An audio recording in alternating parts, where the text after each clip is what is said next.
bienvenue dans cette nouvelle vidéo. Aujourd'hui je vais te parler des compléments de revenus, mais tout d'abord tu es libre de t'abonner à ma chaîne YouTube en cliquant sur le bouton abonner. Je vais d'abord te lister les compléments de revenus que j'ai utilisés. Le premier complément de revenus, c'est tout simplement de louer une partie de ton habitation. Il y a quelques années, j'ai rencontré certaines difficultés financières puisque j'ai décidé de faire une formation gestionnaire de paye et comme tu peux l'imaginer, mon revenu a considérablement baissé. Et je n'avais aucun droit à la CAF. J'ai donc décidé de louer mon appartement, enfin une partie de mon appartement puisque je louais mon canapé, sur les sites de Airbnb et Betty Casa pour avoir des compléments de revenus.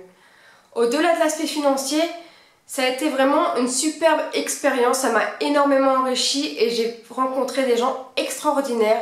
Je me souviens très bien de Roméo qui venait tous les vendredis, de Sabrina qui faisait des études en pharmacie et avec qui j'ai beaucoup partagé. La deuxième méthode est de louer sa voiture. Comme j'habite Lille et que j'allais en transport en commun à mon centre de formation, je n'avais pas vraiment besoin de ma voiture.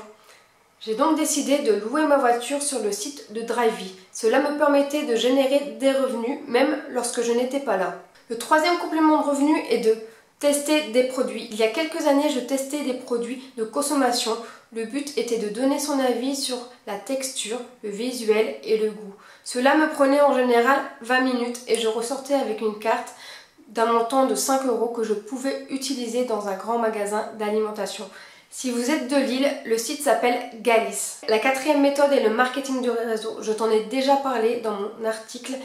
Les 4 méthodes pour atteindre ton indépendance financière. Le but est de vendre des produits et de recruter des personnes dans ton réseau pour qu'ils fassent exactement la même chose que toi. Lorsque ces personnes auront vendu des produits, tu recevras des commissions sur leur vente. Personnellement, c'est une expérience que je n'ai pas du tout aimée puisque j'avais vraiment l'impression d'être un pion et d'être utilisée. La cinquième méthode est de louer ta cave. Certaines personnes ont très peu de place chez elles et donc cherchent un endroit pour stocker leurs affaires. Tu peux louer ta cave sur le site de Witox. Cela te permettra d'empocher une somme de 50 € à 70 €. Tout dépend de la superficie de ta cave. La sixième méthode est de donner des cours particuliers.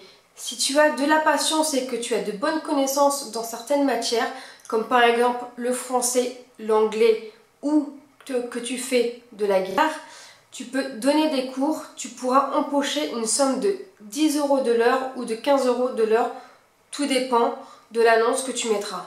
La septième méthode est de mettre un panneau publicitaire sur un de tes murs.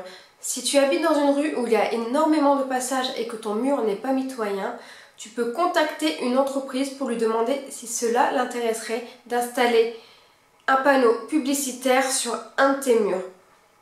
Cela te permettra de gagner de l'argent sans rien faire et tu auras de l'argent qui tomberont tous les mois. La huitième méthode est de faire du covoiturage. Si tu sais que tu vas partir à un certain endroit et que tu connais la date et l'heure, tu peux mettre sur le site de Blablacar une annonce. Cela te permettra déjà de ne pas être tout seul pour faire la route et tu gagneras de l'argent sans perdre du temps puisque tu devais aller à cet endroit. La neuvième méthode est de louer des objets. Si tu as des objets par exemple que tu te sers très rarement, comme par exemple une perceuse, une tronçonneuse ou des déguisements, tu peux mettre une annonce sur le site de Zilox et les louer de particulier en particulier.